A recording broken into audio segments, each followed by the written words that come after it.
నేను తీసుకున్న చెడు నిర్ణయాలను అపవాది ఎప్పుడు నా ముందుకు తీసుకొస్తానే ఉన్నాడు. ఎప్పుడు నా ముందుకు తీసుకొచ్చి, do you think that you are holy, do you think that you are saved, do you think that you are righteous, నువ్వు నీతివంతురాలు అనుకుంటున్నావా, నువ్వు రక్షణ పొందేసావు అనుకుంటున్నావా, వీటందరి సంగతి ఏంటి, ఈ పాపాల సంగతి ఏంటి అని అపవాది ప్రతిరోజు నన్ను కృంగదీస్తూనే ఉన్నాడన్నా. ఏం చేయాలో అర్థం కావట్లేదు. కొన్నిసార్లు అనిపిస్తూ ఉంది, నేను ఎటుపోతానో అర్థం కావట్లేదు, ఏమవుతానో తెలియట్లేదు. అపవాది కొన్నిసార్లు అపవాది నీ గత జీవితాన్ని మరలా నీ ముందు తీసుకొచ్చి నిన్ను కృంగదీస్తూ ఉంటాడు, భయపడుతూ ఉంటాడు.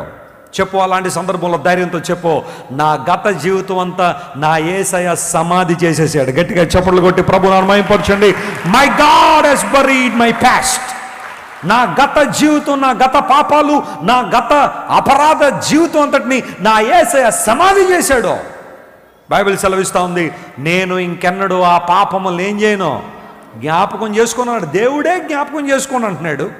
ఆయన సర్వజ్ఞాని అయినప్పటికీ, సర్వము సృష్టించిన వాడైనప్పటికీ, ఆయన ముందు ఆయనకు రహస్యం ఏదే దాగనప్పటికీ ఆయనే నేను నీ పాపాలు ఇంకా జ్ఞాపకం చేసుకోను అంటే, నువ్వెందుకు చేసుకోవాలి వాటిని, నువ్వెందుకు వాటిని మరలా జ్ఞాపకం చేసుకోవాలి?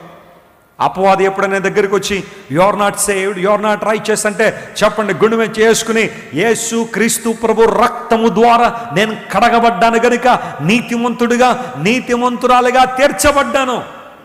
హల్లెలూయా. ఇకపై నా మీద పాపము ఏలుబడి చేయట్లేదు, కానీ నేను క్రీస్తు ప్రభు ఏలుబడిలో బ్రతుకుతున్నాను. I'm living under the dominion of God.